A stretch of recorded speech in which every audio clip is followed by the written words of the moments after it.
আকাশবাণী শিলচর। প্রধানমন্ত্রী নরেন্দ্র মোদী আজ নতুন দিল্লিতে জাতীয় যুব সংসদ সমারোহ পুরস্কার 2019 প্রদান করবেন। প্রধানমন্ত্রী শ্রী মোদী 2017 সালের ডিসেম্বর মাসে আকাশবাণীর মন কি বাত অনুষ্ঠানের মাধ্যমে দেশের প্রতিটি জেলায় যুব সংসদ গঠনের আহ্বান জানিয়েছিলেন। উল্লেখ্য, যুব সংসদ গঠনের উদ্দেশ্য ছিল দেশের যুবকদের জনগণের সমস্যা সম্পর্কে অবগত করানো এবং যুবকদের মতামত গ্রহণে উৎসাহিত করা। কেন্দ্রীয় বিদেশ প্রতিমন্ত্রী ড বিজয় কুমার সিং আজ একদিনের সফরে শিলচর আসছেন। ড সিং আজ দুপুরে শিলচর পৌঁছে আবর্ত ভবনে উঠবেন এবং বিকেলে শিলচরের একটি হোটেলে সাংবাদিক সম্মেলন ও সাধারণ জনগণের সঙ্গে মত বিনিময় সভায় অংশগ্রহণ করবেন। আজ শিলচর আবর্ত ভবনে রাত কাটিয়ে আগামীকাল ড সিং কলকাতা ফিরে যাবেন। আসন্ন লোকসভা নির্বাচনকে সামনে রেখে দেশের অন্যান্য স্থানের সঙ্গে সঙ্গতি রেখে গতকাল থেকে হাইলাকান্দি জেলায়ও ভারতীয় জনতা পার্টির ভারত কি মন কি বাত কার্যসূচি শুরু হয়েছে।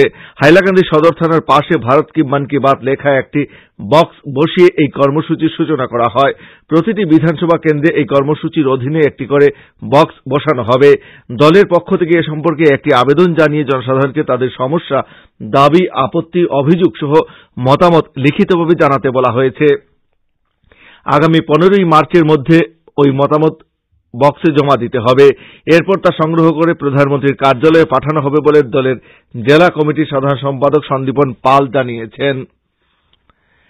শিলচর মহকুমা প্রাথমিক শিক্ষক সম্মিলনীর পক্ষ থেকে গতকাল শিলচরের জেলা উপায়ুক্তের কার্যালয়ের সম্মুখে তাদের 13 দফা দাবি সমর্থনে ধর্ণা কার্যসূচি পালন করা হয়।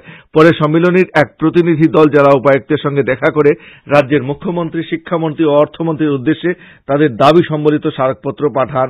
এদিকে তাদের দাবি আদায়ের লক্ষ্যে রাজ্য প্রাথমিক শিক্ষক সম্মিলনীর পক্ষ থেকে আজ থেকে অনির্দিষ্টকালের প্রধান শিক্ষক কার্যালয় কেন্দ্রিক অসহযোগ আন্দোলনের সিদ্ধান্ত গ্রহণ করা হয়েছে বলে সম্মিলনীর সাধারণ সম্পাদক ফজলুল হক মাঝার ভুইয়া জানিয়েছেন।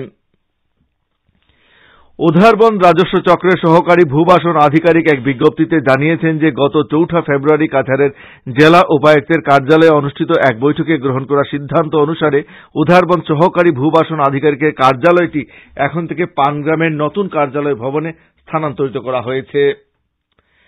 মণিয়ারখালে মুখ্যমন্ত্রীর আকাশদ্বীপ যোজনার অধীনে বিনামূল্যে পরিবার পিছু 9 ওয়াটের 4টি করে এলইডি বাল্ব বিতরণ গতকাল আনুষ্ঠানিকভাবে সূচনা করেন গ্রাম পঞ্চায়েত সভাপতি পরেশ তাঁতি ও আঞ্চলিক পঞ্চায়েত সভাপতি অভিজিৎ মাঝি।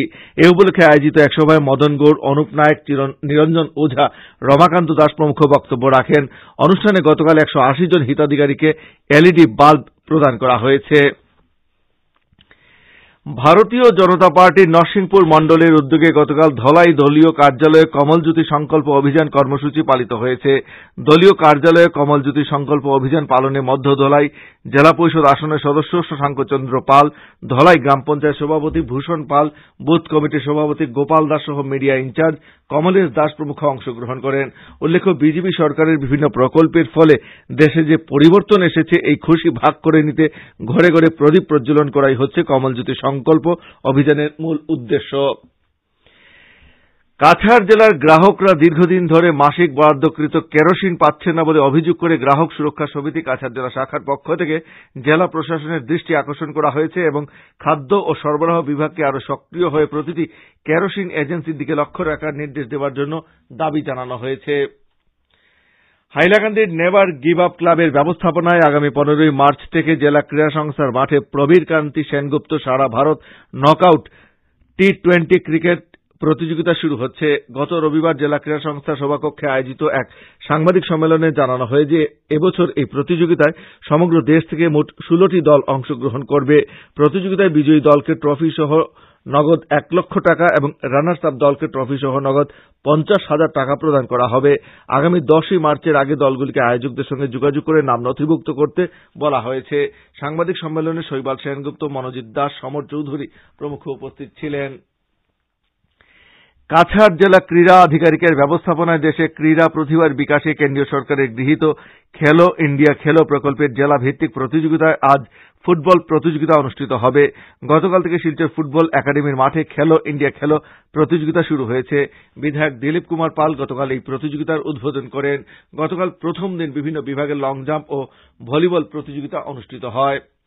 লক্ষ্মীপুরের মহকুমা শাসক এক বিজ্ঞপ্তিতে জানিয়েছেন যে রোখ নদীর ফিশারি মহাল বন্দোবস্তের জন্য দরপত্র আহ্বান করা হয়েছে।